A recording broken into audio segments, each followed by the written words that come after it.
there. Welcome to Top of Mind. Real talk for today's woman. With Anna and Karen. Hi. Hey, so I will say, honestly, and I'll just kind of, Karen and I were just talking, and we're not going to talk about this, but she brought up my energy because, she and I have known each other for over a year and a half, right? Yep. And obviously we do our calls together, and she recognizes that my energy is off, and it's kind of low right now. So I just kind of want to make that acknowledgement that I am, and it goes back to kind of like our first call of this series that you can go back and listen to about the anxiety and things like that. And that's part of what I'm working on. So I thought this time we'll talk about love, because we did bring up whether love is the absence of fear or how kind of like faith and fear. So I'm gonna open with two things. I'm gonna open with, and it's actually, by the time you see this, you'll have seen a post by me. And it's kind of not related to love, but I mentioned it before, but it's kind of what I find myself doing right now, and it's called the I don't know prayer. So I'm going to share that because there's a lot of things that happen in our life that we're trying to figure out. And frankly, we just don't know. Yeah. So I'm going to kind of read the prayer to you. And again, in hopes that somebody else needs to hear this too. So what I do is it's called the I don't know prayer. And I just kind of go somewhere quiet. And I kind of sit at the feet of what I envision to be my higher power. And we know that I'm struggling with that right now. But if it's God for you, or nature, or the universe, and I simply say, I don't know. I don't know where to go from here. I don't know what is happening. I don't know how to process this. I don't know what to do with all these emotions. I don't know how to handle this situation. And then with, using that faith, and that's where when we're talking about faith and love, with the little grain of faith that I may have, I say, but and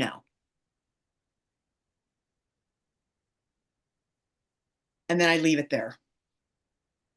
And I literally leave it, I find myself saying this prayer every day, and I just kind of leave it. I don't know, but I know my higher power knows. So what does that do for you, Anna, when you say it?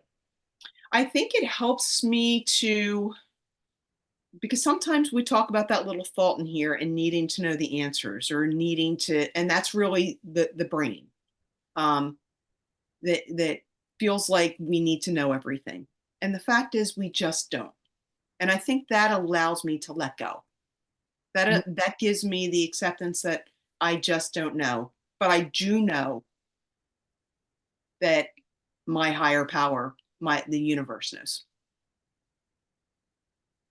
So it's about letting go, Karen. That's what it means for me. Okay, so letting go. And how does that relate to love? Well, one, we brought up, faith. Mm-hmm. You and I had this discussion, like, is faith, faith.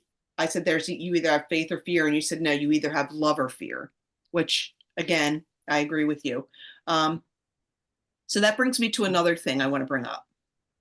Now, I believe, and again, we talked about it. So, and you know how you and I butcher things, names, everything. Oh, everything. And I'm going to read this Bible verse, and I believe it's 1 Corinthians, but maybe 13. Love is patient. Love is kind. It does not envy. It does not boast. It is not proud. It does not dishonor others. It is not self-seeking. It is not easily angered. It keeps no record of wrongs. Love does not delight in evil, but rejoices in the truth. It always protects, always trusts, always hopes, always perseveres. So then, I kind of ran across this thing that a professor did, that now we replace the word love with our name. So as I read this, now it would be Anna is patient.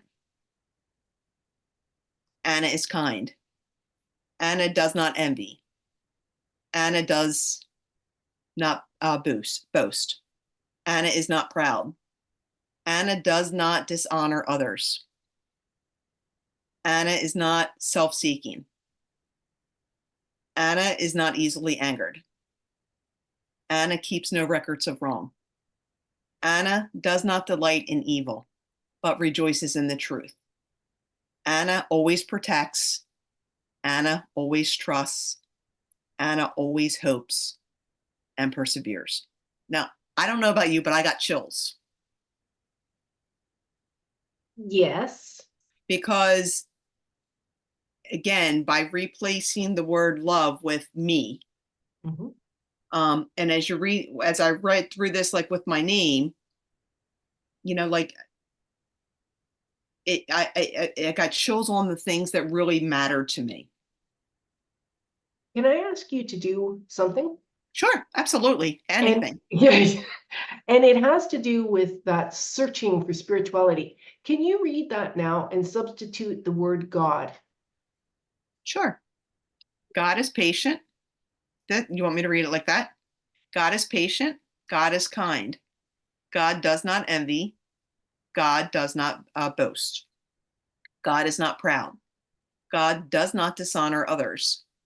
God is not self-seeking. God is not easily angered. God keeps no record of wrongs. God does not delight in evil, but rejoices with the truth. God always protects. God always trusts.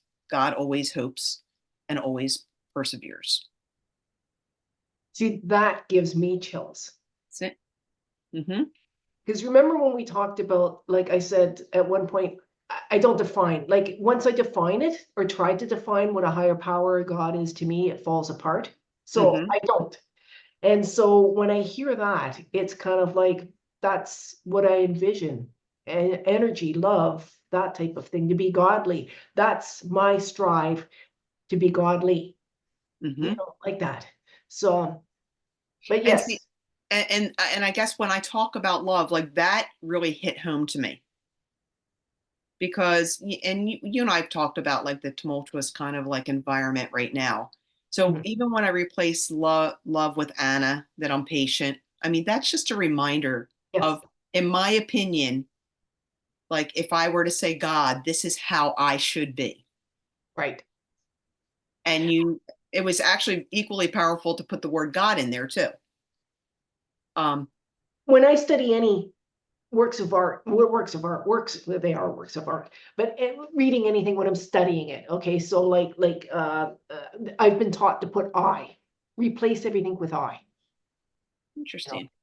So like that would, I am patient, I am such and such, when I'm reading it aloud. Mm-hmm. So when you put your name in, for me, it wasn't as powerful because I normally do that. But Okay.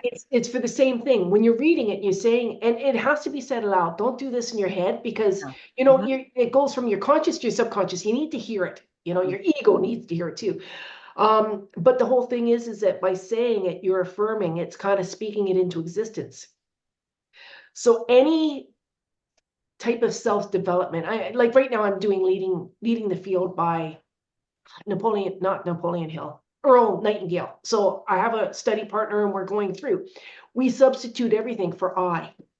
Interesting. That's actually that's everybody. That's a great tip. Mm. And I would even encourage people because things have been kind of crazy, that as we read the Bible, that we do substitute that, this is how we are meant to be. Yeah. Yes. Because when you see it too, you're moving towards it.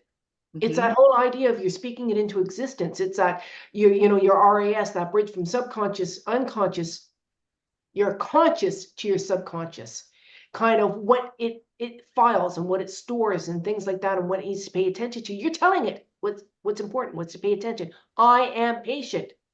I am kind. You will move towards that. You Hmm. can't help but move towards that. It's interesting because you brought up RIS. And RAS. yeah, what did you say? RIS. RAS, Oh, reticular activating system. yes. Okay. So that's what I meant. So let's talk about that for a minute because, and again, we'll bring it back to love. Our brains look to validate what we're saying. Yep, what we believe. And Our that is, thoughts. yeah, that is that. So if you ever think to yourself, I'm going to look for a red car, and now all of a sudden you see red cars, it is because your brain's job is to validate Yep. that thought. That's that what did you, RAS. yeah, that's basically what it is. So whether that is good or bad, Doesn't that's matter. your brain's job, and that's what it's going to do. So if I have a belief, for example, that everything in the world is shit and crap, what happens is you'll find in the newspaper, you'll find the articles. You'll be walking down, you'll see police arresting somebody over here. You'll see somebody else knock somebody over, this type of stuff. I've watched it between Sue and I having two world views, where we're going. Mhm. So, for example, when I'm out, I'll see police officers way down in an alleyway that nobody else is seeing because my mind picked that out. If you take your hands and you go like this, there's like 8,000 things in that picture. And your brain can't take it all in. So it will determine what's important and what's not. And that comes from our thoughts and our beliefs because it's always showing us what's true. If you ever watch that Social Dilemma, Yes. where Facebook feeds, I don't know if people haven't watched it, watch it. It'll change the way you think about things. But anyway, that's our RAS, except it's AI. It's what we do. I believe that they created the AI based on understanding what our RAS does. Mm-hmm. And I keep feeding it to you, what you're looking for, and it becomes more instilled, Right. Anyway, we digress. We digress as normally. Back to love. No, but it's important to understand that RAS, that your brain is always going to look for the validation of what you're believing. Yeah. So if you start your day saying, I am patient, I am kind, I am loving, and all this type of stuff, then you're going to spend the day with, well, it'll take a while, but basically your whole brain, your attitude, everything will move towards that. Correct. She said it better than me, but that is correct. So, I guess those were the couple of things that were on my mind as it relates to love is Right. one, the prayer of the I don't know, because it requires faith. And the other one is, just an example of how we can replace. And I love your thing of, when I'm reading something or self-help or professional development, I put the I in there. I mean, that is so important. Yeah. One of the prayers that you're talking about the I don't know. I'm talking but at the same time, the I don't know allows for faith. This allows for faith for me when I start my day. Where will you have me go? What will you have me do? What will you have me say? And to whom? Interesting. You I know, like that. and all it does is it allows me to know that there's a divine intervention, rhythm, universe, God, whatever you want to call it, that's happening in my life for me today, and that I have a purpose and a mission, and I only need to show up. Mm-hmm. And it's like, let me be conscious of the fact that there is that rhythm and flow, and I'm servant. Mm-hmm. Not servant to it, but I serve, Right. No, and I think that's you saying, even as it relates to RAS, I'm open. Yep. I'm open. You show me. Yep. Like you don't have a preconceived notion of what it's supposed to look like. Now, say that again. I'm going to write it down. Where will you have me go? What will you have me do? What will you have me say? And to whom? I think that's really powerful. It has been for me for many, many years. I love it. Yeah, I really do. Where'd you learn that? AA. Yeah. See, I'm telling you, you're meant to go back there. I'm just saying. Yes. I go online, but I have to go in person. I know. You're Yeah. meant to go in person because Yes. again, I have to feel the love. Yeah. Yeah. And that's exactly it. It's like that camaraderie, that community. Like that's love to me. Yeah, absolutely. And it's funny because I feel like I'm here to, love is the highest vibration. We talked about that before. Like on the scale of frequency and emotions, shame is the least, love is the highest. And I've always, what? Well, when you look at the actual chart, which I did after we had that conversation, love wasn't the highest. You have a few more: joy, Oh, well, peace, serenity. Or something. I think it depends on what you're looking at, but vibrationally, yeah, that's what they were talking about. yes, yeah. So I'm gonna have to look at your chart versus my chart. Okay, But anyway, but I kind of agree. I think love is up. I always thought love was the highest. love is like the umbrella, it's all encompassing. So now what I do, like I have, some of my friends, and I've been on like paddle teams and tennis teams with, and I always say love you girl, like if I'm texting. And for a while, it was just, I just put it out, love you girl, love you, nothing. And now, you know what? I get love you too. Nice. So it's just kind of interesting. And I look at my, my husband, I'll talk about him, because he grew up in his family didn't express that. Right. So then he gets to my family and we always hug goodbye. And we always, like before I left my mom or my dad, it's always like, love you, So he started doing that with his dad. So years, my husband, we were, I think in our 30s when we met, or 30. And he just started doing it. And then his dad would reply back, love you too, sport. And that meant like the world. So my husband's like, you gave me that. Nice. Well, and it's not that I gave it to him, but I taught him. Yeah. And love is free. I like that. Love is free. Yes, yeah. It is. I think, we'd all benefit from, community connection, to just kind of have more of it. We have a coach, and I've remembered this since, what would love do? What would love do in this situation? That's what I always equate that she's saying. That's not what she says, but it's a saying. And it's kind of like the idea of, how do we bring love back into the situation? Somebody asked me today, it was very interesting. Actually, now that we're talking about it, it's funny the way this happens. But a client of mine, so I can't disclose a lot, but anyway, had asked about something. And I said, well, what if you decided to look at this with the lens of love? And instead, what could you do or give them? And it's a disciplinary type of stuff. It's like somebody driving them nuts. It's like, but what would you do if you took the higher road of love and teaching? Yeah. So I think the whole world's much better if we come from that stance. I agree. And Martin Luther King said, that what drives out darkness?